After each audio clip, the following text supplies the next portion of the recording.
I don't really got an intro, let's just get straight into this. I just saw some comments saying it was bad, so why shouldn't I dive into this? The King and the Paladin is a webtoon of which I am not familiar with at all, but I still want some idea of what I'm getting myself into, so I'll just read the summary here and hope I get something. Don't you dare expect kindness from me! Gentle and noble Paladin Ezekiel Nix is shocked to find out that he has been sold off to marry bloody Calliope, the vicious tyrant that single-handedly seized the kingdom of Alphencia.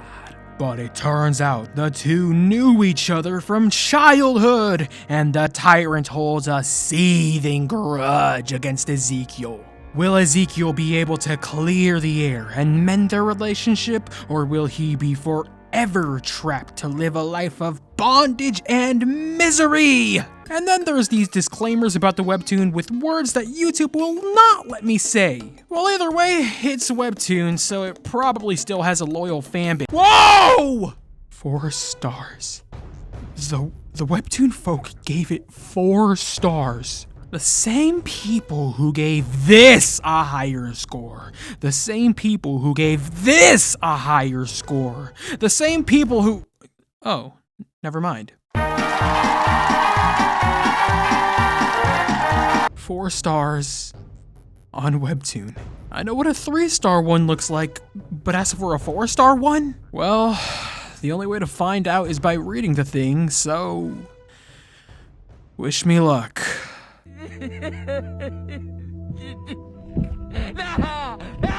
No!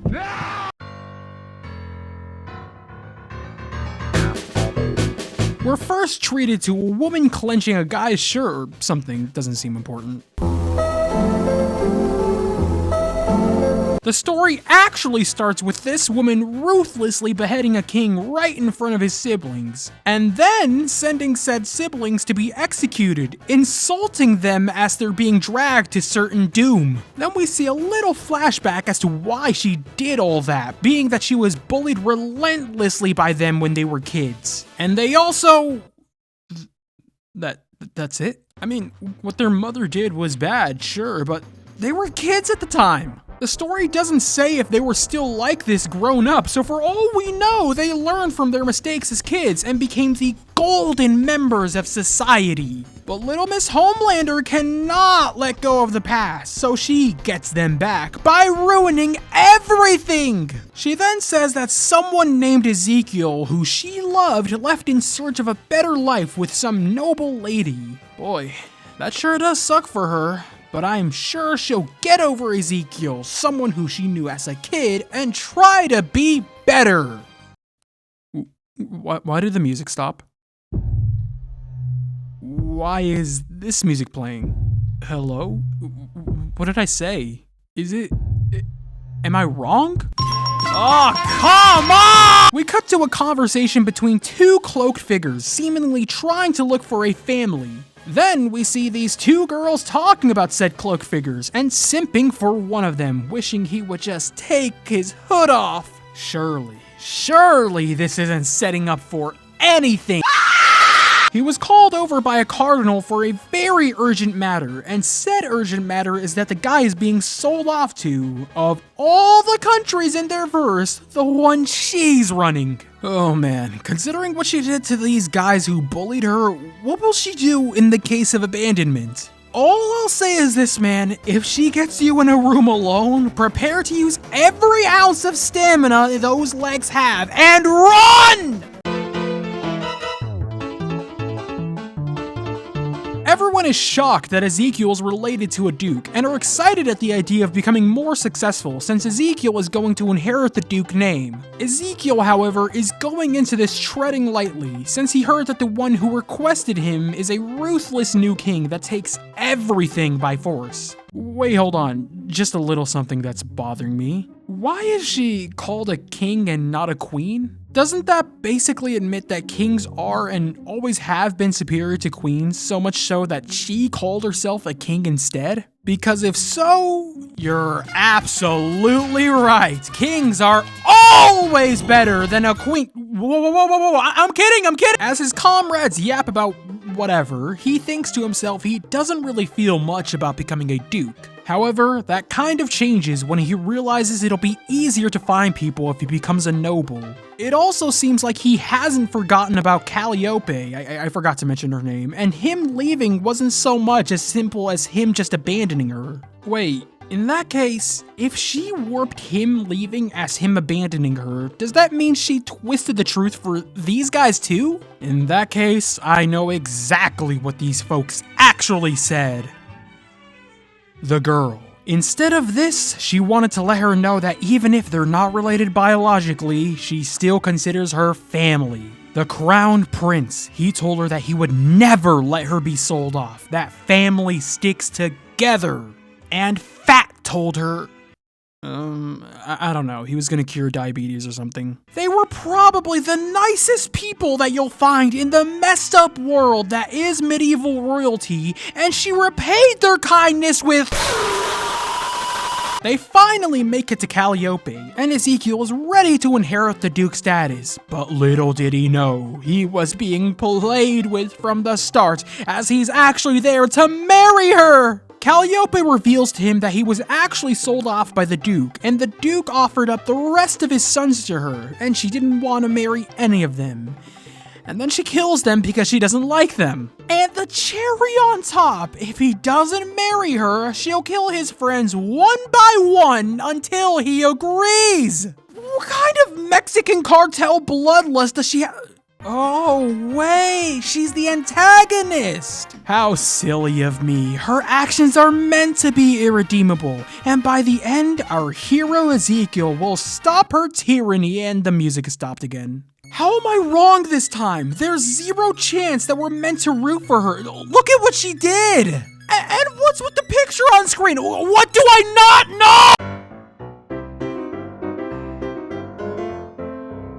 With little to no choice for him, he's forced to be married to Calliope. As they're in the bedroom together, she pushes him aggressively onto the bed as she explains a bit of the history his bloodline has, projecting that history onto him. However, she goes quiet once he says her name, and he seems to be genuinely happy to see her. However, that happiness is not reciprocated, and she is furious with him for, in her eyes, having abandoned her. He tries to explain his side of the story, and judging from a couple things, it seems like he really does have a good explanation. However, one glance of a ring on his finger was all it took to seal his fate, as she refuses to hear his side of the story. Then she ties him up, she rips his clothes off. No. There's no shot, right? I mean, they're supposed to be love interests, I think. So there's no way! She says she prepared for everything. Wait, so she Bill Cosby'd him? And then... Oh my gosh! So, she... Did she... If she gets you in a room alone, prepare to use every ounce of stamina those legs have and run! I was joking! What the? He has bruises. What the hell happened? This is the price for abandoning you? What the It's alright, she's evil, she's the villain. That means that she'll eventually get what's coming to her. Just go to the next. Calliope getting married is the talk of the town, as people are pondering the implications of this marriage and if there will be more peace. They do, however, feel bad for whoever she married, wondering who this man could be. So even the people who live in this verse feel bad for the guy. That means she's definitely the villain, right? Correct? Ezekiel is at a tea party, presumably to introduce himself to the elite and royalty of their kingdom, with one of them commenting that Calliope must really like him as she gave him some valuable jewelry to wear. And it shows that one of these is actually a choker or something, which she calls a wedding ring. Wait, why are you blushing? Surely this doesn't mean what I think it means, right? Yeah, right there in Google. It says it can be done out of shame, and he's probably ashamed that he wasn't able to avoid this and it endangered the lives of his comrades. The party is interrupted, with this guy telling Ezekiel that Calliope requests for him at once. We learned that this guy is actually the vice captain of the Noble Knights, whose family has history with Calliope's mother, as they remained loyal to her rather than the concubine. And since Calliope rose to power, and the two were presumably similar ages, it was assumed that they would marry. He wasn't interested, but out of curiosity, he asked her about it. And never asked again. Dude, don't feel hurt that she rejected you. I mean this with complete sincerity, you've dodged a fat man-sized bullet. The mere fact that she rejected you should leave you with nothing but pure bliss. Anyway, he doesn't really like Ezekiel, as she took him, but not him himself. She asks him if anyone has said anything out of line about his jewelry, to which he, well, tells the truth, but of course she doesn't accept that. And then she projects her fantasy onto him, saying that he got married before leaving priesthood, to which he tries to explain, but this stupid wench isn't hearing him out. Then she wants to do it with him. And this time, she blackmails him by saying if he pleases her, she'll let him see his friends. Look, man, just give me a hint that she'll get what she deserves. Just a hint is all I want. Oh, okay, so you're just gonna hint that he likes it. Just one more episode. After I skipped an unpleasant scene, we see Calliope meeting with one of her servants, checking out Ezekiel's precious ring. I don't even know why she's doing any of this. Maybe just to make herself angry?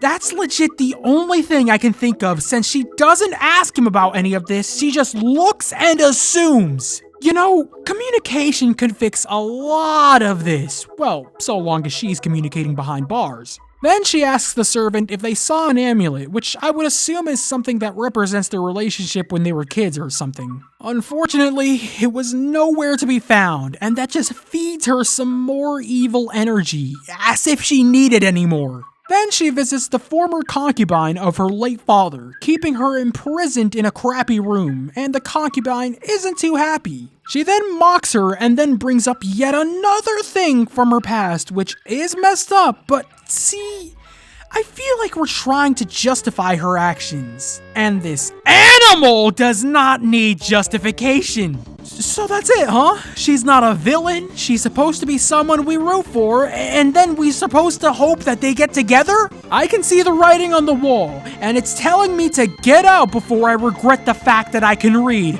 So, you! When was the last time I had one this bad? Goodness gracious, man. I mean, I don't have to say why this one's bad, right? Regardless, let me point out why. First things first, writing-wise, it's a really boring story. The main protagonist, as much as I don't want to call her that, has won, so there's no journey. We don't see her rise to power, and the world itself is just bland stereotypical kings and queens medieval land. Plus, it seems like it's trying to justify her bloodlusted actions because of her backstory. It's not even to the point where you can understand it. She killed these guys because they made fun of her. That'd be like hopping onto a Modern Warfare 2 lobby, waiting for anything negative to be thrown your way, and when all is said and done, pull out the death note. She also refuses to hear about anyone's side, just sees herself as the hero. Everything she does is justified. Everyone else is wrong. Even Ezekiel is wrong, no matter how many times he tries to explain himself. In her eyes, he's an evil liar that deserves her wrath. That's it, right? I think I might be forgetting something. What were they thinking? This action has zero justification, so you would think that this would have consequences, right? But no! Not only will everyone else not do anything because she's the king, queen, who freaking cares? But apparently, the writers thought it'd be a good idea for him to have liked it, to enjoy being treated this way. In other words, the pea diddler in a wig gets away with it! How is it possible that Ariana from the Princess's Jewels is more likable than you? Sure, no doesn't mean no for her when it comes to guys being a part of her kingdom and main commanders or whatever job they have. But she doesn't cross that line! Congratulations, the king and the paladin! You made me defend the Princess's Jewels! Your prize is a one-way ticket to Jupiter! Wait, but isn't Jupiter uninhabitable? Goodbye! Anyways, I am relieved to say that's gonna wrap up this video. Thank you guys for watching this video in its entirety. If you guys like this video, then please like, share, subscribe, and hit the notification bell. If you guys haven't already, then consider joining the channel membership or Patreon to further support this channel. If you guys have any video suggestions or any other webtoons you'd like me to read, then please leave it in the comments section below. And with that, I'll see you guys on the next video. Peace.